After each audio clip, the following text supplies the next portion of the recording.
Welcome back to Rain World. In the last episode, Hunter ascended the lizard-infested exterior of this massive superstructure, with beautiful views of its silent skyline and the horizon beyond. In this episode, he's going to enter the structure itself, leaving the sweet blue skies behind and giving way to the mechanical madness within. Welcome to 5 Pebbles, the first stop in Hunter's quest. Exactly what is 5 Pebbles? Well, we're about to find out one way or another. The region opens by silencing all of the natural sounds of the outer world.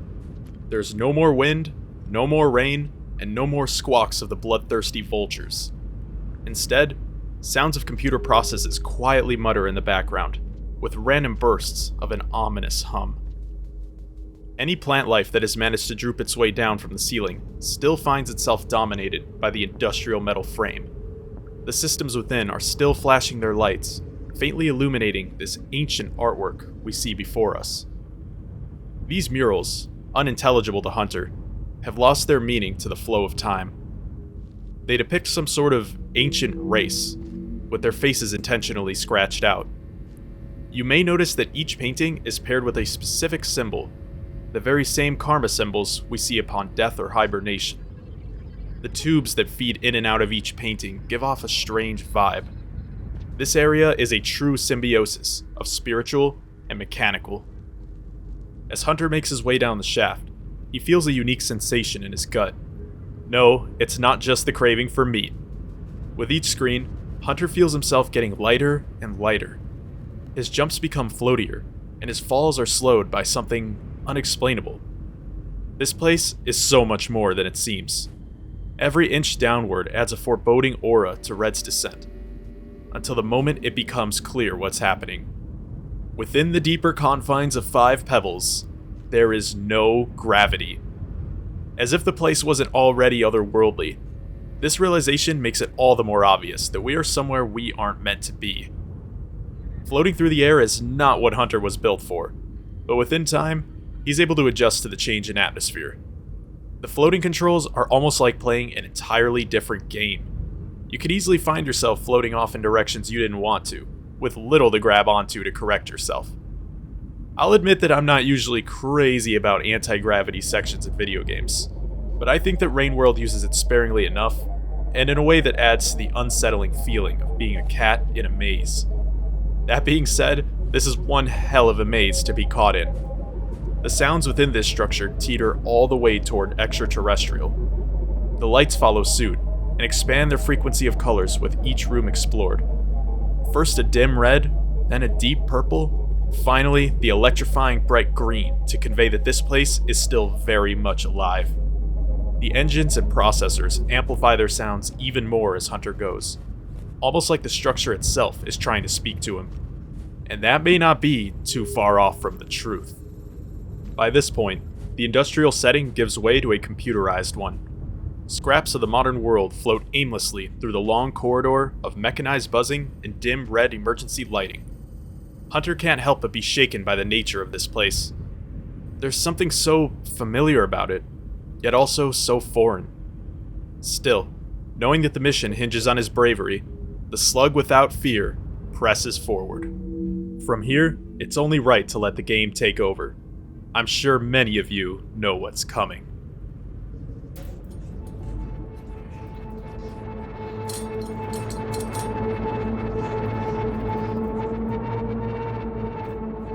Let us see what you have here.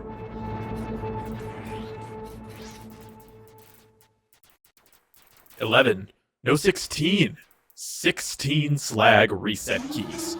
I've seen several before, but 1 or 2 will be useful. However, it seems this delivery was not intended for me. Everything suggests it was tailored for the specific predicaments of a friend of mine. Her name is Looks to the Moon, and her state is considerably worse than mine. She's a short distance to the east of here, much shorter than customary, a circumstance that has led to some difficulties between us. I am not without responsibility for her situation. It would only be suiting that I aided in this rescue mission. As other endeavors have proven futile, I am not ashamed to admit I've become more invested in day-to-day matters. I will do what I can to assist you. Unless you are aware, you are not well. I was not a medical facility even when the equipment was functioning, but I will attempt to do something to buy you a little time.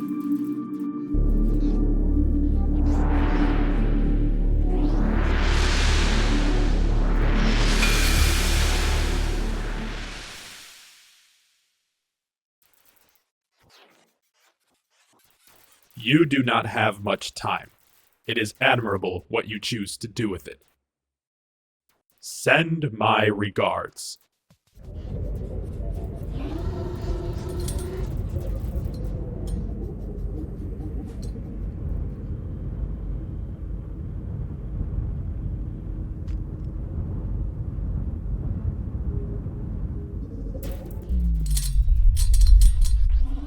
I barely listen to the overseers anymore. I have concluded that the movements of animals on the premises absolutely and completely lack relevance to my endeavors. With you, they have been very persistent ever since you entered my farm arrays. You were on an unusually deliberate path. Now you are here. The images showed you carrying something. You are not any longer. Did you lose it along the way? Or did you give it to looks to the moon? In the latter case, I hope it was of some help to her. Not that I can imagine what one of you could be able to do for one of us, but she needs all the help she can get. You seem to have been in contact with an iterator before, so perhaps you are already aware.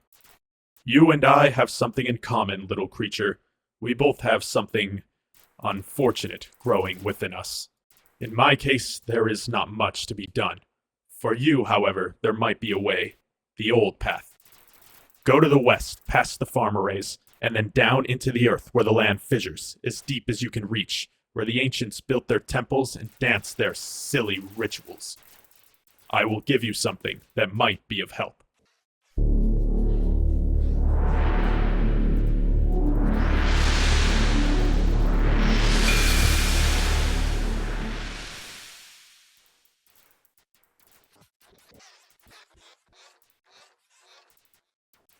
I suggest you hurry.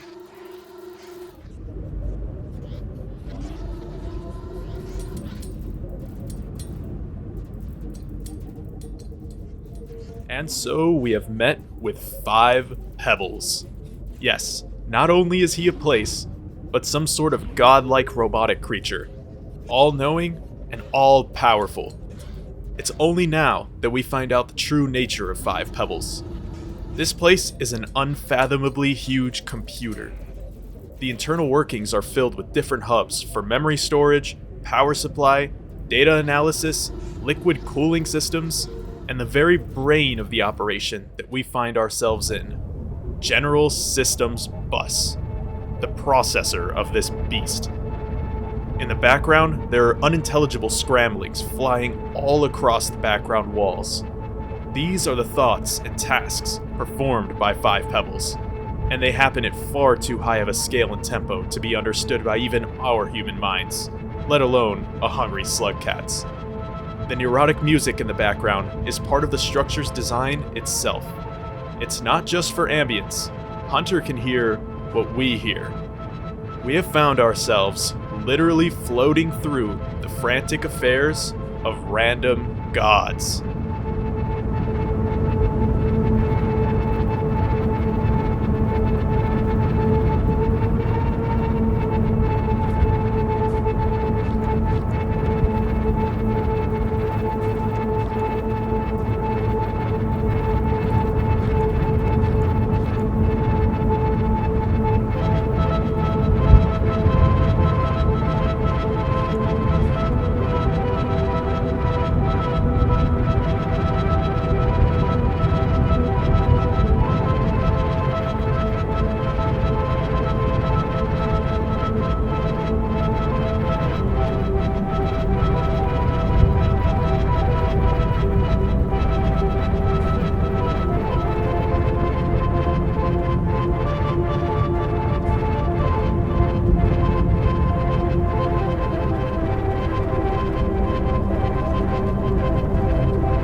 That's enough overstimulation for one episode, I think.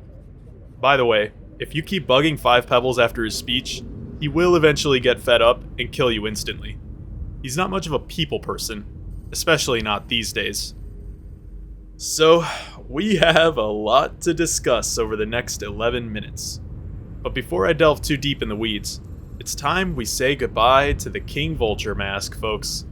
It served us well, but Hunter decided that it was only fair to offer a trade. We left 5 Pebbles with a souvenir from the outside world, and in return, we got to float away with one of his many neuron flies. Now, this fly is very similar to the one that Hunter has been tasked with transporting, except this one is directly edible. Of course, on a full stomach, Hunter isn't exactly looking for any neon desserts right now, but trust me, this fly is one of the coolest items to find in the entire adventure. More on that in a moment. With each pole climbed, gravity slowly begins to return to normal. The deep buzzing of 5 Pebbles machinery fades out, and only the sporadic alien hums remain. Following the speeches we heard, these murals take on a new meaning, as we finally get a bit of concrete information about the world's history. These must be the so-called ancients that 5 Pebbles mentioned, the ones that built their temples and danced their silly rituals. Knowing this, we can infer that these very same ancients must have had a hand in the construction of this superstructure. I'm also willing to bet that the ancients have a strong connection to the various echoes that Hunter has been coming into contact with. They may not look very similar, but I'm sure they're biblically accurate. But there's still just a pinch of puzzle pieces missing in order to make the full connection. For now, all we can do is speculate. At this point, any sunlight that was peeking through the infrastructure has dissipated. It is now nighttime atop 5 Pebbles. You see, the lethal rain that plagues the creatures down below can't reach this high, so there's really no need to scurry into a shelter. While I would love to show off the night sky and the nocturnal affairs of the world outside, Rainworld has a mechanic where the gates can only be used once per day cycle. If you try to go back through it a second time without hibernating, the symbols will flash red and fizzle in and out of view. But given everything that's just been learned, Hunter could use a bit of rest anyway. And you already know he's been eyeing that popcorn plant since he stepped foot in this place. But finally, I have a chance to talk about the prized neuron fly. While it's not the tastiest thing, or worth much when it comes to filling up Hunter's belly, this fly has the hidden power of illumination. Eat one, and red is filled with a sweet shine that lights up the dark areas around him. And this effect is permanent. It lasts all the way until the end of the game. The only permanent upgrade we're ever going to find in this world. So eat up. A couple episodes from now, Hunter will be thanking us for it. Big time. On top of that, nature was kind enough to spare one of its delicious popcorn plants. I'm going to assume there's another mechanism in there to pour down that succulent liquid butter. If anyone out there is getting hungry from this, I consider that a mission accomplished on my end. And that essentially wraps up Hunter's time within the superstructure. From here, there's a bit of backtracking that takes place, but I appreciate the brief intermission the game gives us to take in and digest all of the information that was just dropped. The trek across the abandoned city limits will always play a serene song after meeting with 5 Pebbles. I feel that this moment is an important inflection point in the narrative, regardless of which campaign is played. So, I'll stop my yapping just for a bit, so that the experience isn't diminished. I will rejoin you all in a moment, but for now, this is Stargazer.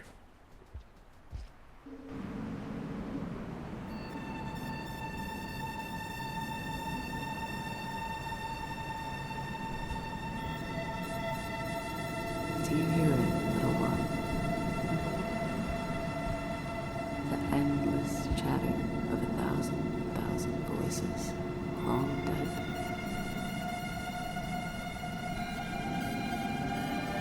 The struggle of the cycles. We can all fade like a morning mist beneath the glory of the sun. Perhaps Araman is because I cannot go. Perhaps I cannot go because memory traps me here. You do not have much time. It is admirable what you choose to do with it. I suggest you hurry.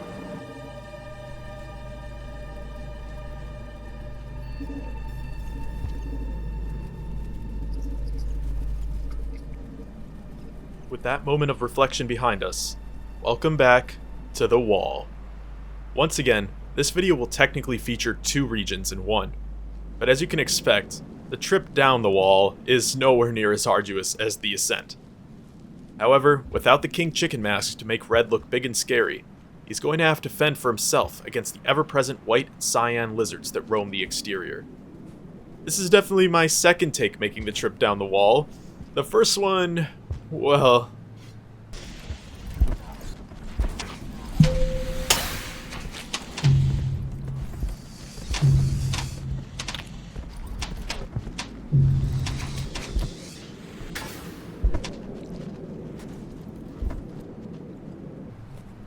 yeah, I think Hunter won't mind if we shelve that conversation. After all, there are more pressing matters at hand. 5 Pebbles dropped a lot of information onto poor Hunter. Something I've deliberately put off mentioning for this entire campaign up to this point is the cycle counter. Any fans of Rain World know that a cycle is pretty much equivalent to a full day and night.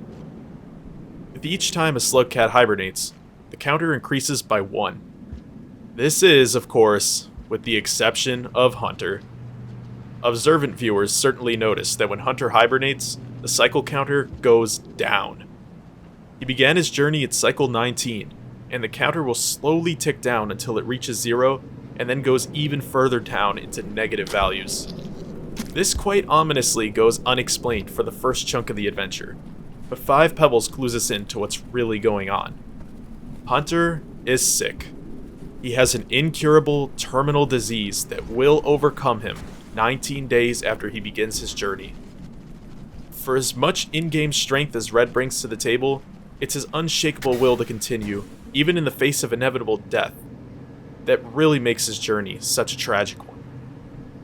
What is the nature of this disease, and where did it come from? Well, 5 Pebbles hints at this as well, but you have to read between the lines a bit to really piece it together. If you couldn't tell, the guy loves to speak in angry riddles. Hunter's illness was described as something unfortunate, and 5 Pebbles was deliberate in informing Hunter that it's not so different from the illness that he himself is suffering from. His second clue was that he assumes Hunter has been in contact with an iterator before.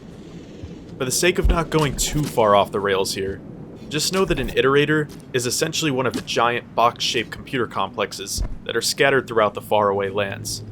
5 Pebbles is one, and Hunter's journey presumably started at another one. We know this because of Hunter's ability to understand the language of the ancients. This is lore that is most effectively understood if you played Survivor or Monk's campaigns. Those who have watched my series know that 5 Pebbles graced Survivor and Monk with a power called the Mark of Communication. This allows their little beast brains to be able to communicate with the ancient godlike beings they come into contact with. And presumably, this mark can only come from an iterator itself. But the more sinister discovery that was made by those 2 slugs was the inner workings of 5 Pebbles. When they explored his complex from the lower entrance, they were greeted with the infestation of flesh-eating octopi, known collectively as the Rot, an advanced sentient form of cancer that can break from the host and become horrific mobile monsters. Hunter, the lovable red friend we've come to know across this adventure, also suffers from the Rot. And just as it's advancing within 5 Pebbles, it will soon take over Hunter's body and mangle his corpse into a freakish sentient tumor. There is no cure to find. There is only the mission at hand. Something I find extremely interesting are the 2 different dialogues you receive from 5 Pebbles, depending on whether or not you bring the green neuron fly into his chamber. With the fly, he will explain the true purpose of Hunter's mission: to find and rescue another iterator complex to the east, Looks to the moon. Without the fly, he still hints at what the mission is, but instead explains to Hunter the final hope that someone with the Rot could find, described only as the old path. So, in a sense, the player is subtly guided into 2 different pathways depending on their actions. Will Hunter act selflessly and complete his rescue mission, or will he abandon it altogether and make a desperate attempt to save himself from his fate? While he can attempt to do both, The implication is that his time is so limited that a scramble to get it all done would be nearly impossible. Of course, we all know that this fearless slugcat isn't going to let words from a robot puppet in the sky deter him from giving it every last breath. That being said, this episode must come to a close. There is no doubt in my mind that Hunter will need some rest before the upcoming regions. Thank you all for watching, and I will see you all next week. Have a great night, folks.